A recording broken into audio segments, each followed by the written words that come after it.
नमस्ते सभी को।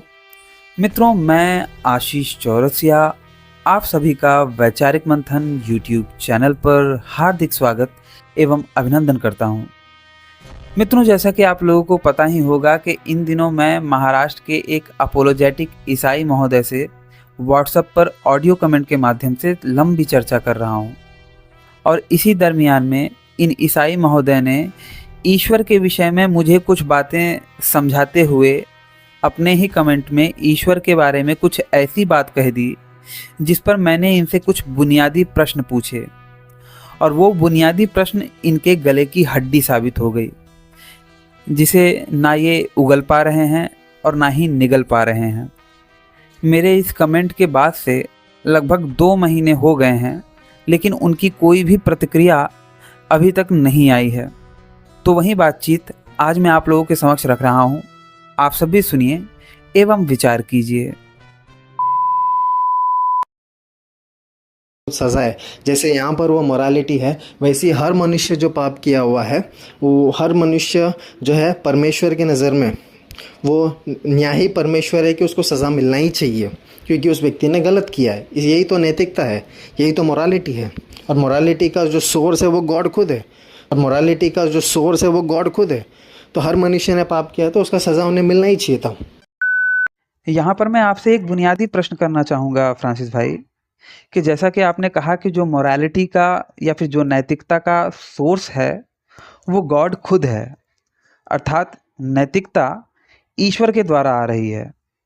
तो मैं आपसे जानना चाहूँगा कि ईश्वर नैतिक है इसलिए नैतिकता अच्छी है, या फिर नैतिकता अच्छी है इसलिए ईश्वर नैतिक है। इस बात को थोड़ा सा समझ लीजिए कि क्या कोई कार्य इसलिए नैतिक है क्योंकि ईश्वर उसे पसंद कर रहा है, या फिर ईश्वर उसे इसलिए पसंद कर रहा है क्योंकि वह कार्य पहले से ही नैतिक है। अगर आपका उत्तर है हाँ, अर्थात ईश्वर की पसंद से नैतिकता आ रही है, तो नैतिकता मनमानी हो जाएगी। यदि कल को परमेश्वर झूठ बोलने को सही कह दे तो क्या वो सही हो जाएगा? क्या झूठ बोलना सही हो जाएगा? यदि भविष्य में परमेश्वर निरपराध लोगों की हत्या करने को सही कह दे तो क्या निरपराध लोगों की हत्या करना नैतिक हो जाएगा? क्योंकि अगर हम बाइबल के ओल्ड टेस्टमेंट को देखें तो उसमें हमें निरपराध लोगों को मारने का आदेश परमेश्वर के द्वारा देखने को मिलता है।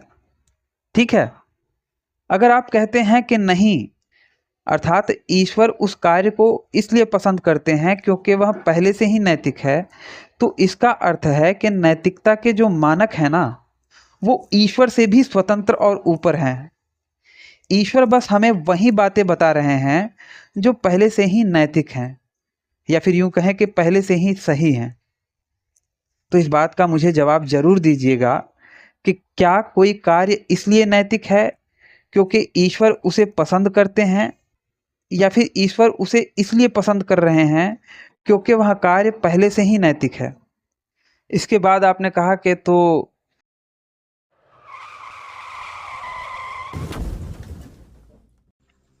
बस मित्रों, आज का हमारा ये वीडियो यहीं पे समाप्त होता है। इस वीडियो को अंत तक देखने के लिए आप सबका बहुत बहुत धन्यवाद। नमस्ते जी, जय माँ भारती। चर्चा कर लें, वो कभी भी ये नहीं कहेगा कि भैया ये न्याय है। ये तो जाहिलों वाली सोच है भाई, कि किसी ने केवल विश्वास नहीं किया।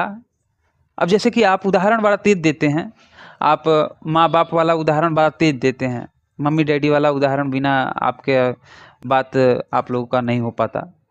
ठीक है, तो समझ में आता है, मैं भी समझ सकता हूँ। तो इसीलिए मैं आपको मम्मी डैडी वाला उदाहरण देता हूँ कि जैसे आपका जो बेटा है